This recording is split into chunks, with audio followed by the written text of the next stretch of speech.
Çok teşekkürler Sema. Ağzına sağlık. Çok hoş oldu gerçekten. Ne yapalım Can? Yavaş yavaş toparlamaya doğru da gidiyoruz. Az vaktimiz kaldı. Zamanı iyi kullanalım istersen. Bir güzel şiir ve bir güzel türküden sonra yavaş yavaş sevgili izleyicilerimize veda edelim. Bence de öyle yapalım. Tamam. Bence de öyle yapalım. Evet. Sen şiirini oku. Şimdi güzel bir Adnan Yücel şiiri var sırada sevgili izleyiciler. Suskunum sana diyor Adnan Yücel. Biraz buruk, biraz kırık yaşanan bir sevda öyküsü bu.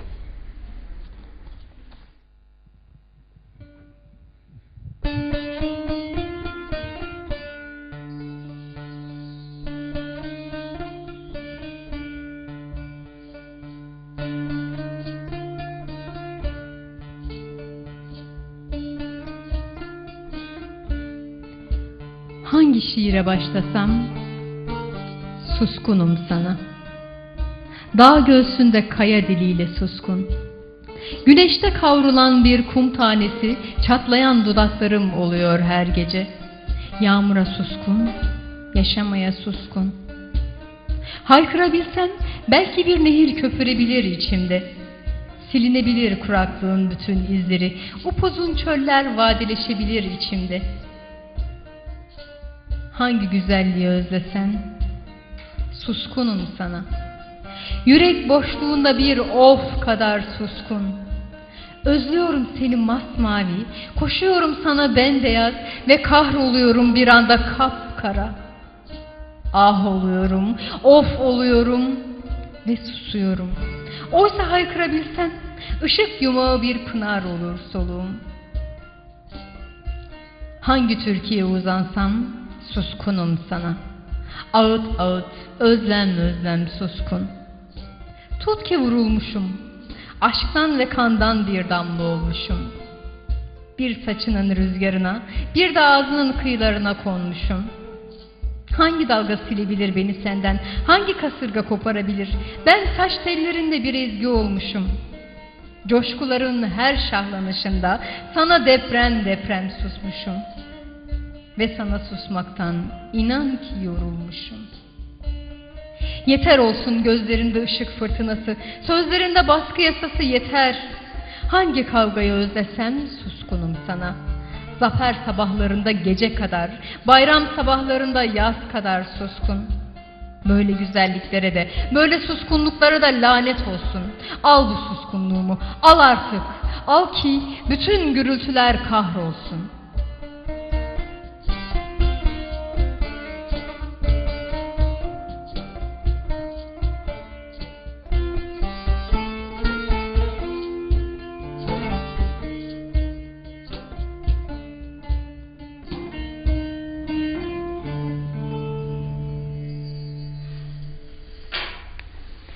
Evet, Adnan Yücel'i her okuduğumuz şiiriyle saygıyla, Adnan Yücel'in ama sevgiyle hatırlıyoruz değil mi? Çok güzel şiirlerden bir tanesi. Çok güzel, çok güçlü şiirlerinden bir tanesi.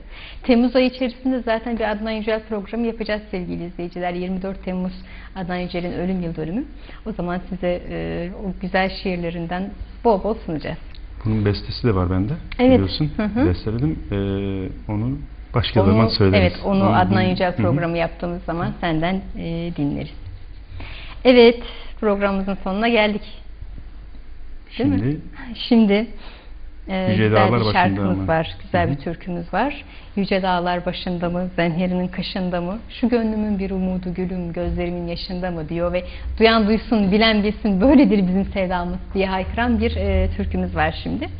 Ve ondan sonra bir sonraki haftaya görüşünceye kadar sizlere hoşça kalın diyeceğiz.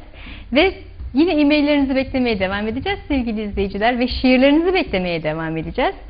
Biz konulara göre program yaptığımız için izleyicilerimizden şöyle bir yorum geliyor. Ya işte biz şiir göndermek istiyoruz ama o bizim yazdığımız şiirin konusunun programı geçmiş oluyor falan. Bu hiç önemli değil. Siz şiirlerinizi gönderin. Mutlaka kendine bir yer bulacaktır programımızda. E-mail adresimizi ekranlarımızda görüyorsunuz. Bu adrese göndereceğiniz şiirleriniz bize ve tüm izleyicilerimize ulaşacaktır. Evet, bir sonraki hafta görüşünceye kadar hoşça kalın diyor ve böyledir bizim sevdamız diyoruz.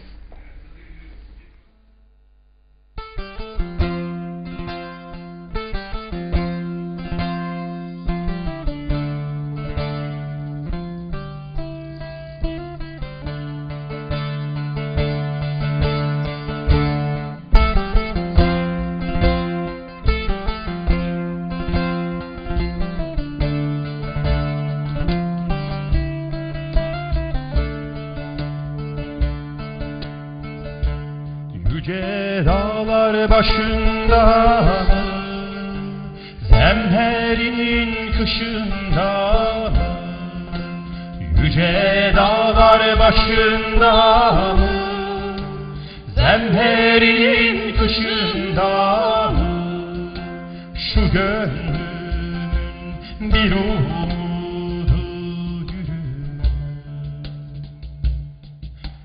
gözlerinin yaşında, şu gönlümün bir umudu gülüm, gözlerinin yaşında.